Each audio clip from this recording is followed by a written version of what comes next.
It has become the most politically powerful street in the city of Kemah. Just a few houses on a dead-end street. No, the mayor doesn't live here. And we were clearly not welcome. We went to Lakeview Bend Lane more than a year ago. Hi!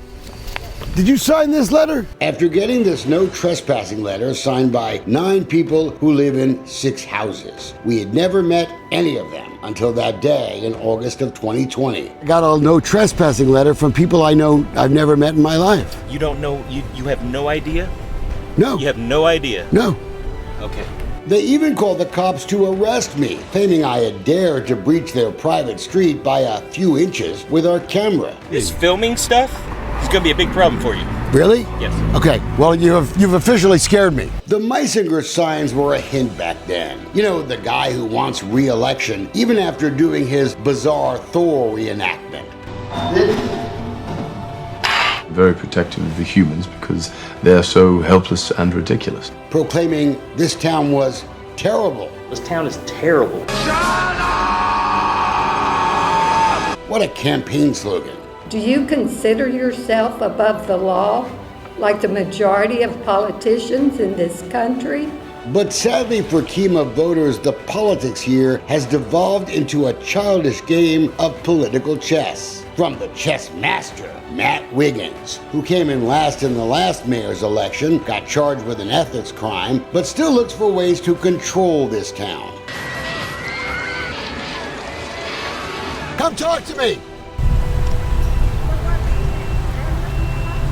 Back then, we hadn't seen this email from that woman, Carrie Seeds. My husband has been working with Matt Wiggins to be put on the water board and with KCDC.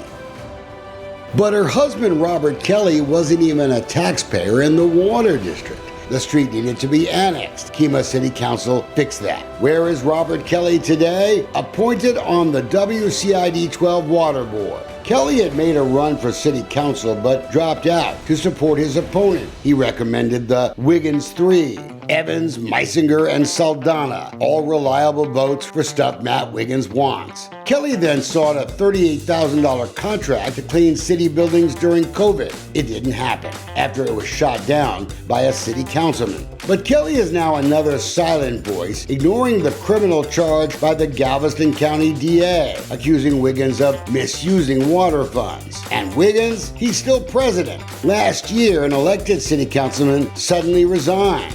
I'll make a motion to appoint Darren Broaddus as the council replacement, position number 2. Second. All those in favor say aye. Aye. Kemah City Council appointed his replacement. They chose Darren Broaddus. You know where he lives? Lakeview Bend Lane. What a coincidence. And just a few weeks ago, a spot on the powerful KCDC board came up. You know who was appointed? Carrie Seeds. Yeah, that woman on Lakeview Bend Lane. Kemah's a small town, but 3 people from just 5 houses on a single dead-end street, all getting government positions in about 18 months? You can't make this stuff up. We've watched Kemah government for a long time, and it's broken. When Carl Joyner got elected, the council spent its time in petty disputes from the beginning, like making sure they got to share the mayor's office. Look at that professional sign. I just want to point out I'll that... make a motion to call the question. Second. Okay. Blocking the mayor's attempts at ethics reform aimed at Matt Wiggins and badly needed. Isaac Saldana voted on a variance for a possible firehouse for the WCID without telling anyone he had done engineering work for his friend Matt Wiggins. It was even dubbed Isaac's Firehouse. I mean, that's a good question, I guess. I guess I never thought about it. Saldana ran the meeting where council voted to put Matt Wiggins on the KCDC board, ignoring his ethics troubles. Then the secret ballots were illegally destroyed to hide the votes. That was a mistake. That was a mistake I made. Doug Meisinger, well, he's a walking conflict of interest. He rents space in Wiggins' building. Who knows if he even pays rent? Neither has filed the required disclosures under Texas law. The city attorney, he's done nothing about it. But Dick Gregg apparently has decided he won't represent the mayor in city business. That could force Carl Joyner to have to spend taxpayer money to get another lawyer. That's nonsense. The city attorney doesn't get to decide that stuff if he wants to keep his job. We've said it for months. Dick Gregg should already be fired. But he's protected by the Wiggins Three. Teresa Vasquez Evans moved to gut the mayor's powers. We're trying to introduce checks and balances and transparency and financial accountability. City Council now has the sole authority to sign checks for city business, denying the mayor, the city administrator, and the city secretary the right to sign checks. It's just, I mean, I don't understand what the issue is. The issue is that she sends out the email several times going, I need someone to come in and sign checks. But again, Let's fix it.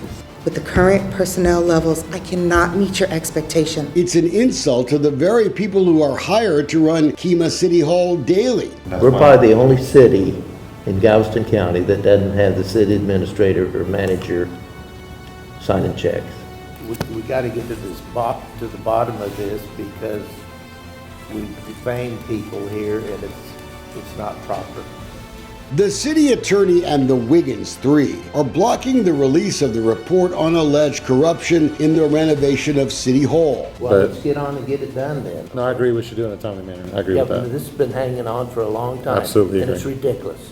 I absolutely agree that it's been Okay. too long.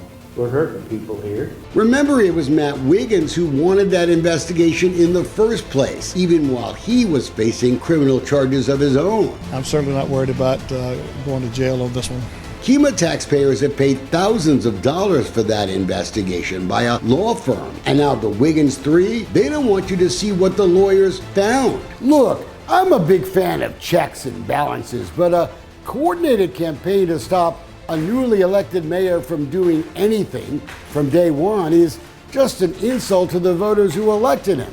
It should be rejected. It's no secret what the Wiggins old guard wants: to stop Mayor Joyner every step of the way. Another year of stalemate when Kemah is expected to double in size in the next 2 years. Just listen to what Isaac Saldana says on social media, quoting, "I agree change needs to happen. It just needs to happen in 2023, not this year."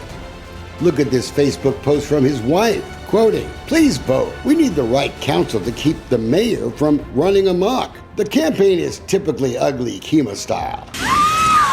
Matt Wiggins now threatening to sue his critics if they say anything mean about him. But look at this newsletter straight from the Wiggins playbook, accusing the fresh faces running for council of being racist, dishonored military, apparently being rich or retired as if that's a problem, or previously uninterested in city council meetings. I've watched a lot of those Kemah meetings. I don't blame them for not coming. Look what they missed. But that's not what I really want Kemah voters to look at next. Look at this flyer meant to promote Team Kemah, the incumbents, Teresa Vasquez Evans, Isaac Saldana, Doug Meisinger.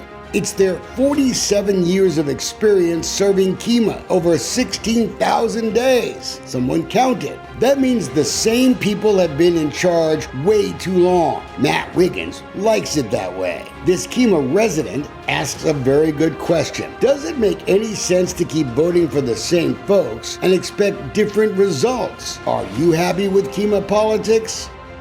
On Election Day, Kemah voters should remember, these folks, they're just chess pieces that Matt Wiggins needs to keep control of Kemah. On Election Day, you have a chance to say, checkmate.